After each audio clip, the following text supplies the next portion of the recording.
इस प्रसंग में कथा का श्रवण आप सब कर रहे हैं, और वह भी श्रीमद् भागवत की कथा। भागवत की कथा क्या कथा है? ऐसा परम तत्व है ये कि जिसे श्रवण कर लेने के बाद बार बार सुनने की इच्छा होती है। लेकिन कब? जब योग्य वक्ता के द्वारा इसका श्रवण किया जाए। कथा तो आप किसी से भी श्रवण करेंगे, आपका कल्याण होगा, लेकिन अगर योग्य वक्ता के द्वारा सुनेंगे तो आपके अंतःकरण में उसके शब्द बैठ जाएंगे और शब्दों का प्रभाव पड़ता है। इसका प्रमाण यह है कि कोई हमें गाली दे दे तो हमको बुरा लगता है, कोई हमारी प्रशंसा करे तो हमें अच्छा लगता है। तो शब्द का प्रभाव पड़ा ना, तो भागवत जी के शब्द का भी प्रभाव पड़ता है। कौन वक्ता बोल रहा है? गंगोत्री से गंगा जी चली, गंगा सागर तक गई, घाट घाट के स्नान का अलग अलग महत्व है स्कंद पुराण में। किस घाट में नहाने से कौन सा पुण्य मिलेगा? ऐसे तो कहीं भी नहा लें तो पुण्य मिलेगा, किसी से भी कथा सुन लें तो भी पुण्य मिलेगा, खुद ही पढ़ लें तो भी पुण्य मिलेगा। लेकिन योग्य वक्ता के द्वारा, ज्ञानी के द्वारा जब कथा श्रवण होती है तो निश्चित रूप से जीव का कल्याण होता है। हम अपने कल्याण के लिए धर्म का पालन जब तक नहीं करेंगे, धर्म किसे कहते हैं? जिसके ना रहने पर हम ना रहें। जिसके, ऐसे तो बहुत धर्म के बारे में बहुत विचार हुआ है। मनु महाराज ने 10 के धर्म लक्षण 10 लक्षण किए हैं। धृति, क्षमा, दमस्तेयम, शौचम, इंद्रिय निग्रह। ये सब वेद शास्त्रों की बातें निकाल देंगे तो सवेरा हो जाएगा। तो जिसके न रहने पर हम जीवित न रहें उसका नाम धर्म है। अग्नि बुझ जाए तो अग्नि का जो दाहकता रूपी धर्म था वो नष्ट हो गया। पानी को गर्म कर दो तो जल का जो शीतलता रूपी धर्म था वो नष्ट हो गया। इसी तरह से मनुष्य ने अगर मानवता छोड़ दी तो मनुष्य का धर्म नष्ट हो गया। इसलिए मानवता सबसे पहली आनी चाहिए। मानवता कौन सिखाएगा आपको? मानवता कौन सिखाएगा? मानवता सिखाएगा सनातन धर्म। और सनातन धर्म वह धर्म है जिसका कोई प्रवर्तक नहीं है, न कश्चित वेद करता, जिसको कोई बनाने वाला नहीं है। सनातन परमात्मा ने सनातन जीवों के लिए, सनातन वेदों के द्वारा, सनातन मनुष्यों के लिए, प्राणियों के लिए सनातन धर्म की रचना की। इसलिए जितने भी धर्म हैं वो भारत का, भारतीय संस्कृति का, भारतीय संस्कारों का अनुकरण करते हैं। आप उठा करके देखेंगे तो अंत में हमारा ही अनुकरण मिलेगा, लेकिन बहुत सूक्ष्मता से विचार करना पड़ता है। अतः धर्म का पालन सबसे पहले होना चाहिए। जब हम धर्म का पालन करेंगे तो धर्म हमारी रक्षा करेगा। धर्म एव हतोहन्ति धर्मो रक्षति रक्षतः। युधिष्ठिर ने यक्ष के प्रश्न का उत्तर देते हुए कहा, धर्म की रक्षा जब हम करेंगे, आप देखिए हमारे सिर पर कोई लाठी मारे तो सबसे पहले हमें कौन बचाएगा? हमारा हाथ बचाएगा। ऐसा कर लेगा, हाथ भले ही टूट जाए, सिर ना फटे। हाथ ने हमारी रक्षा क्यों की? क्योंकि हाथ हमारे सबसे नजदीक था, सबसे अच्छा पड़ोसी था, हमारे शरीर के अंग के संग जुड़ा हुआ है। इसलिए हाथ ने हमारे सिर की रक्षा की। इसी तरह से धर्म का जब हम पालन करेंगे तो धर्म हमारे पास रहेगा, तो हमारी रक्षा करेगा। आखिर आप तोरणिया से कहीं जाते हैं तो रुपया रख के ले जाते हैं ना, नाश्ता ले जाते हैं, पकौड़ी ले जाते हैं रास्ते में खाने के लिए। परलोक की यात्रा करना है, साथ में क्या रखा है? क्या है हमारे पास? जो संपत्ति है वो तो यहीं रह जाने वाली है, तो वो धर्म ही हमारे साथ जाएगा।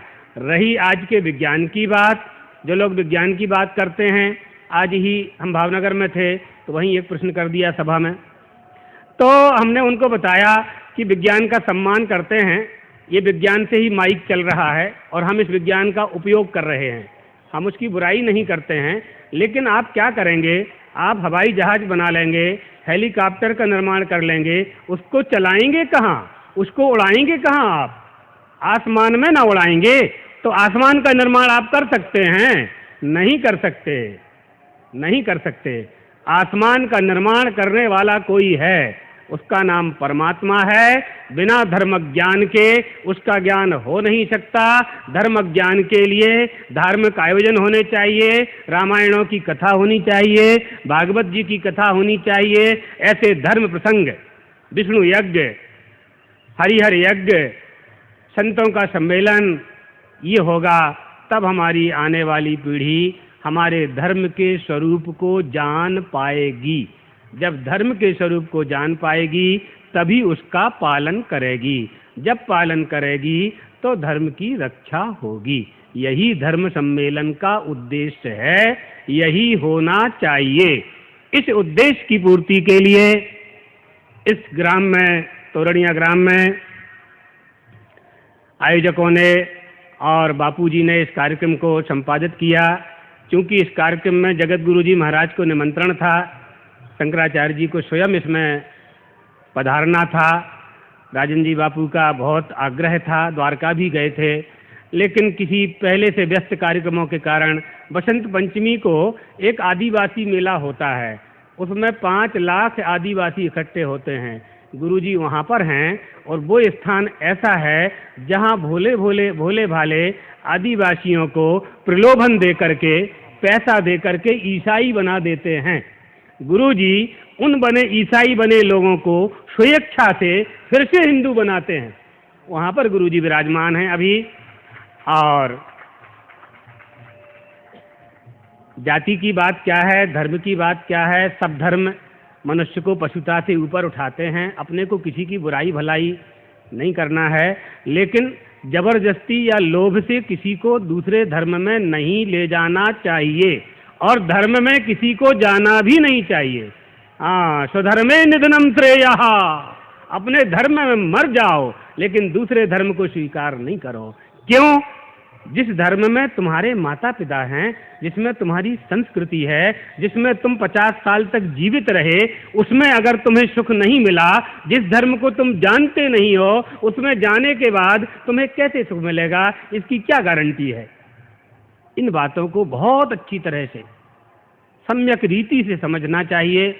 जीवन का आनंद धर्म के पालन में है, जीवन का दुख धर्म को छोड़ देने में है। हमारा शरीर ही नरक है, हम बुरे काम करते हैं तो नरक बन जाते हैं, अच्छे काम करते हैं हमारा शरीर स्वर्ग बन जाता है। बस इस बात का ध्यान हमें रखना चाहिए।